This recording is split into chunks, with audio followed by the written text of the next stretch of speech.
सर्वप्रथम सर्व स्वामी भक्तांचे पुन्हा एकदा आपल्या या चॅनलवरती खूप खूप मनापासून स्वागत आहे। स्वामी भक्तांनो, आज आपण पुणे जिल्ह्यातील रहिवासी असलेल्या सीमाताईंचा खूप सुंदर असा अनुभव बघणार आहोत। चला तर मग या ताईंच्या शब्दात या सुंदर अशा अनुभवाला सुरुवात करूया। तत्पूर्वी तो जर आपल्या चॅनलवरती नवीन असाल तर सबस्क्राइब करायला विसरू नका। ताई म्हणतात, सर्वप्रथम सर्वांना श्री स्वामी समर्थ। या ब्रह्मांडाचे चालक मालक पालक श्री स्वामी समर्थ महाराज यांच्या चरणी त्रिवार वंदन। स्वामी भक्तांनो, आयुष्यातील सर्वात मोठी घटना, सर्वात मोठा अनुभव तुमच्या सोबत शेअर करत आहे। स्वामी भक्तांनो, मी गेल्या 7 ते 8 वर्ष झाले स्वामी सेवेमध्ये आहे। आज मी जो अनुभव सांगणार आहे तो 2023 चा आहे। ही घटना आहे मार्च 2023। काय झालं होतं की मी स्वामींची खूप सेवा करायची, पण म्हणतात ना की आयुष्यात जे काही होणार असतं, घडणार असतं ते चांगल्यासाठीच घडत होतं, पण आपल्याला ते कळत नाही आणि आपण देवालाच दोष देतो की मी एवढं करतो तरी माझ्याच वाट्याला असं का बरं। मी ही जी चूक केली ती तुम्ही करू नये या हेतूने मी हा अनुभव तुमच्या सोबत शेअर करत आहे। 2023 ला माझी आई ही खूप सिरियस झाली। अचानक तिला हार्ट अटॅक आला आणि ती सिरियस होती, हॉस्पिटलला होती। स्वामींकडे खूप धावा केल्या, खूप म्हणजे खूप नामस्मरण, तारक मंत्र जी नाही ती सेवा केली। आईची कंडिशन ही क्रिटिकल होत चालली होती। खूप जणांचे अनुभव होते की स्वामींनी मरणाच्या दारातून पुन्हा मागे आणलं होतं। मला आईची फार गरज वाटत होती, कारण आईची छत्रछाया कुणालाही नको वाटत नाही। आई शेवटपर्यंत आई असावी असे प्रत्येकाला वाटते, तसंच मलाही वाटत होतं। मग मी आईसाठी 11 गुरुवार करायचे ठरवले आणि 11 गुरुवार चालू केले। आईची कंडिशन ही नॉर्मल झाली होती आणि आई घरीही आली होती। खूप छान मला वाटत होतं की स्वामींनी माझ्या आईला वाचवलं असं होतं आणि मी खूप आनंदात स्वामींची सेवा करत होती। पण स्वामींना जे मान्य नव्हतं, आईसाठी काय अयोग्य आहे ते त्यांना माहित, पण मला वाटत होतं की माझ्या आईला स्वामींनी वाचवलं। पण माझा जो पुढचे गुरुवार होते त्या गुरुवारचा दिवस होता। मी स्वामींची पूजा वगैरे केली, सर्व काही वाचलं। त्यानंतर मला 11 ते 12च्या दरम्यान फोन आला की आईची कंडिशन ही क्रिटिकल झाली आहे। पुन्हा ती खूप ही झाली, तिला अक्षरशः उठताही येईना असं झालं। जेव्हा असा फोन आला त्यावेळेस मी खूप घाबरली आणि धावत पळत माझ्या माहेरी गेली। तिथे गेल्यानंतर मला जाऊपर्यंत माझी आई मला सोडून गेली होती। जेव्हा तिथे गेल्यानंतर मला कळालं की आई गेली, त्यावेळेस स्वामींवरचा पूर्ण विश्वास माझा उडवून गेला की स्वामी तुम्ही नाहीच, प्रत्येकाला तुम्ही एवढे छान अनुभव देतात। मला वाटलं की तुम्ही मलाही छान अनुभव दिला, माझ्या आईला वाचवलं, पण तुम्ही असं केलं नाही, म्हणून तुम्ही नाहीच, तुमचं अस्तित्वच नाही असं मला त्यावेळेस वाटलं। आणि मग मी त्या दिवसापासून स्वामींची सेवा पूर्णपणे बंद केली, स्वामींचं काहीच करत नव्हते। मला कधीतरी म्हणजे आठवण, आता आपण 24 तास ज्याची करतो, जे सेवा करतो किंवा नामस्मरण करतो, तर कधी कधी श्री स्वामी समर्थ मुखामध्ये यायचं, पण मला लगेच आठवण यायची आणि मग मी करत नसायची। सेवा बंद झाली, सर्व काही हे विस्कळीत होत चाललं होतं।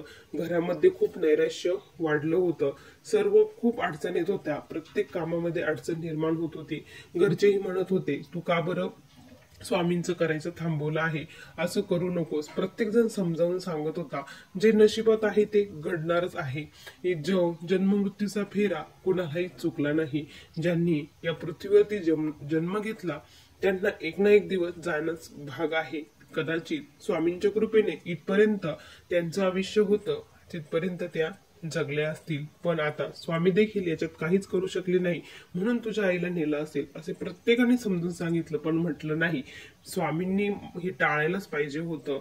भलेही आत्ता नाही, पण नंतर जरी नेलं असतं तर मला काही वाटलं नसतं, पण स्वामींचं एवढं करून देखील स्वामींनी हे अनर्थ केला, त्यामुळे मी आता स्वामींचं करणारच नाही, काही हो असं मी म्हणत होती। यामध्येच माझे जवळपास 2 वर्ष पलटून गेले। 2 वर्षानंतर काय झालं की माझ्या सासूबाई देखील पुन्हा आजारी पडल्या। त्याही खूप आजारी सिरियस होत होत्या, त्यांना डायलिसिस करावं लागत होतं। डायलिसिसला त्यांना प्रचंड त्रास व्हायचा आणि अनेकच त्यांचे एक दुखणे येऊ लागले। त्यांच्या किडनीलाही सूज आली होती। त्यानंतर त्यांची आपली जी हृदयाची जी एक शिर होती तीही त्यांची ब्लॉक झालेली होती. एक एक आजार त्यांचा वाढत चाललेला होता. आमचे हॉस्पिटलला खूप सारे पैसे जात होते. जेवढं सेव्हिंग होतं तेवढं सर्व काही संपत चाललेलं होतं. आता काय करायचं, खूप मोठा प्रश्न पुढे उभा राहिला होता. अक्षरशः माझ्या ज्या नणंदबाई आहेत त्या विदेशी असतात, त्यामुळे त्याही येऊ शकत नव्हत्या. मला घरचं करून आईंजवळ थांबावं लागायचं, कारण मिस्टर ही जॉबला जात होते त्यावेळेस. आता मी देखील हे केलं होतं, जॉब जॉईन केला होता, कारण घरची परिस्थिती ही हालाकीची चाललेली होती. मग मी काय करायची की दिवसभर हॉस्पिटलला थांबायची आणि रात्री माझे मिस्टर हे येत असायचे. असं आमचं रुटीन हे चालू झालेलं होतं.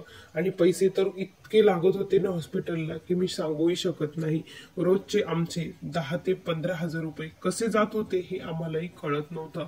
मग आम्ही डॉक्टरांनी सांगितलं की आम्ही आईला घरी नेतो, गॅस वगैरे नेतो, कारण ते गॅसवरती होत्या, आणि डायलिसिस वगैरे असेल तर आम्ही पुन्हा घेऊन येतो. अँब्युलन्सचा खर्च दोन, आणि एवढा खर्च करूनही त्यांना इतका भयानक त्रास होत होता ना की तो त्रास म्हटलं अक्षरशः कोणीही, म्हणजे त्या म्हणायचे की मला नको, मला मरण पाहिजे आहे. अक्षरशः त्या म्हणायच्या की मला देवा मरण दे, पण त्यांना मरण येत नव्हतं. त्यांची ही परिस्थिती बघून मला खूप असं वाईट वाटत होतं की काय हे चाललं आहे. त्यावेळेस कदाचित मला असं वाटलं की देवच मला हे दाखवत आहे, कारण मी देवाकडे, स्वामींकडे आग्रह केला होता की आईची परिस्थिती व्यवस्थित होऊ द्या. जर तिला पुढे चालून असं झालं असतं तर तिचं कोणी केलं असतं, कारण करणारं कोणीच नव्हतं. कारण माझा भाऊ हाही तोही देखील लांब असतो, आई वडीलच असतात, आणि त्यांचं करायला कोण होतं, त्यांचंही करायला कोणीच नव्हतं. माझ्या आईची परिस्थिती, तिचे असे हाल झाले असते तर ते आम्हालाही बघवले नसते. कदाचित स्वामींना पुढचं कळत होतं, त्यामुळे स्वामींनी ते केलं. ज्यावेळेस आईंची ही परिस्थिती बघितल्यानंतर त्यावेळेस मला डोळे उघडले की नाही, म्हटलं स्वामी जे काही तुम्ही केलं ते योग्य केलं. आणि शेवटी ज्या स्वामींकडे मी माझ्या आईचे प्राण वाचवण्यासाठी हात जोडत होते, त्या स्वामींकडे आज मी नतमस्तक झाले आणि स्वामींना एकच विनंती केली की स्वामी, ह्या हाल अपेक्षा त्यांच्या बंद करा. आता त्यांना सुखाची झोप लागू द्या, त्यांना घेऊन जा म्हटलं. त्यांचं आता काहीच राहिलेलं नाही, नको हा त्रास, मला त्यांचा त्रास हा बघवत नाही म्हटलं, खूप भयानक त्यांना त्रास होत आहे म्हटलं. असं स्वामींना विनंती केली आणि स्वामींची माफीही मागितली. स्वामींजवळ खूप रडली देखील. आणि आई ह्या रात्र झोपत नव्हत्या, त्या रात्रभर ओरडायच्या, खूप त्यांना त्रास होत होता. त्या दिवशी आई 11 वाजता हे झोपल्या असं म्हटलं, आईला झोप लागली तर झोपू द्या.